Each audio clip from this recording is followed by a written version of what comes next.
السلام عليكم ورحمة الله وبركاته، حبايبي عاملين ايه؟ يا رب دايما بخير وهنا وسعادة. النهاردة عملت أكلة حلوة جدا ان شاء الله هتعجبكم. اتفرجوا على الفيديو للآخر. أول حاجة هحمر بطاطس. تمام. حطيت كده بقى البطاطس على النار، كنت خلصتها وقشرتها وعملت فيها كل حاجة. عملت تشكيلة سندوتشات النهاردة تحفة.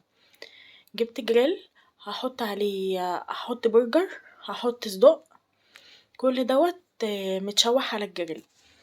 البرجر ده انا اللي عاملاه في البيت. هحطلكوا الطريقة والمقادير بالظبط في صندوق الوصف. ان شاء الله طريقته تعجبكم وجربوه مش هتندموا والله، كل ما هتيجوا تعملوه هتدعولي. هحطلكوا الطريقة بتاعت البرجر في صندوق الوصف. ده كان صدق بصراحة انا كنت جايباه من برا. هقوم حطيته كمان مع البرجر على الجريل، هفضل اشوح فيهم كده. تمام. بس اهم حاجة ان احنا ندي الجريل دهنة كده، زيت خفيف، علشان البرجر والصدق ما يلزقوش.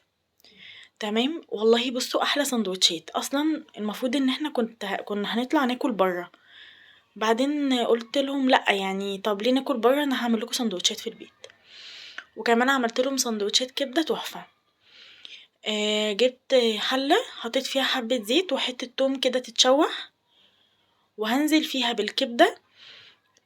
طبعا انا ما زودتش في الكميات لان انا عامله حاجات كتير، فكنت باخد ايه يا دوب كده على قد كل واحد سندوتش كده.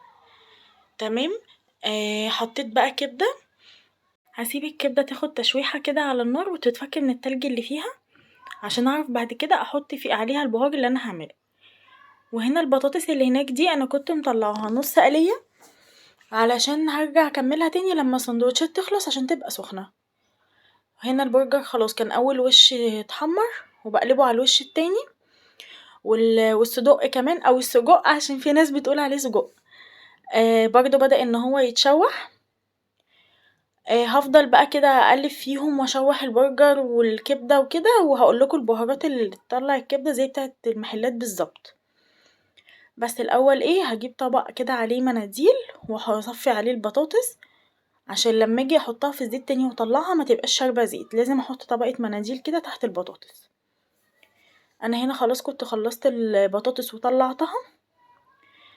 هقولكوا بقى انا هعمل ايه. بصوا الكبده هنا بقى كانت خلاص بتفك.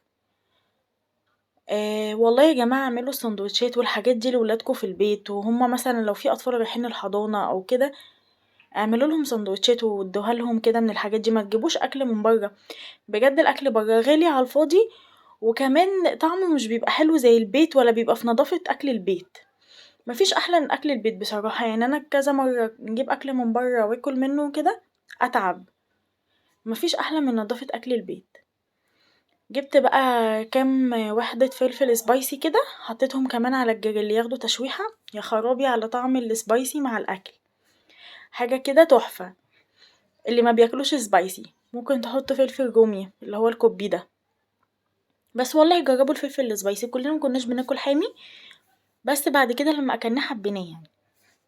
البهارات بقى بتاعت الكبدة، حطيت معلقة صغيرة من الكمون، معلقة صغيرة من الكزبرة الناشفة، هحط عليها ملح وحبة خل واتنين فلفل سبايسي، وحدتين فلفل سبايسي عشان انا بحبها حامية، وهحط عليها حبة شطة وحبة خل صغيرين بس كده، والملح طبعا بتاعها هظبطه، واسيبها تاخد تشويحة. الخلطة اللي انا حطيتها لها بتدي الخلطة دي بتدي للكبدة طعم حلو جدا. طبعا بقى بدوق الملح وبظبطه وكده. بصوا بقى سندوتشات البرجر، جبت كايزر حطيت فيه واحدة برجر، شريحة طماطم، شريحة فلفل، وهحط عليه كاتشب. طبعا ده كده عشان يطلع زي بتاع المحلات بالظبط. تمام. والله اعملوا الحاجة بنفس طريقة المحل هتتاكل وهتبقى طعمها احلى واجمل بكتير. بصوا هنا بقى هبدأ ان انا احط الكاتشب عليها في كل سندوتشات كاتشب. طبعا اللي عايز يحط مايونيز، مستردة، خيار مخلل، ممكن يتحط اي حاجة انتوا عايزينها حطوها. هنا بقى كان الصدق او السجق خلاص، هبدأ ان انا احشيه في السندوتشات. وكنت عاملة معايا سلطة طحينة، يا خرابي على جمالها. طبعا سلطة الطحينة عبارة عن توم مفروم وكمون وكزبرة وليمون وملح وبس كده وحبة مية وحبة زيت.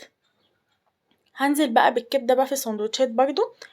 الكبدة بقى هحشيها في جزء في عيش فينو، والجزء التاني هعمله في كايزر. انا كده بحشي العيش الفينو، طبعا برضو هحط عليها سلطة الطحينة ديت المتينة الجميلة، بتدي للصدق والكبدة طعم حلو جدا.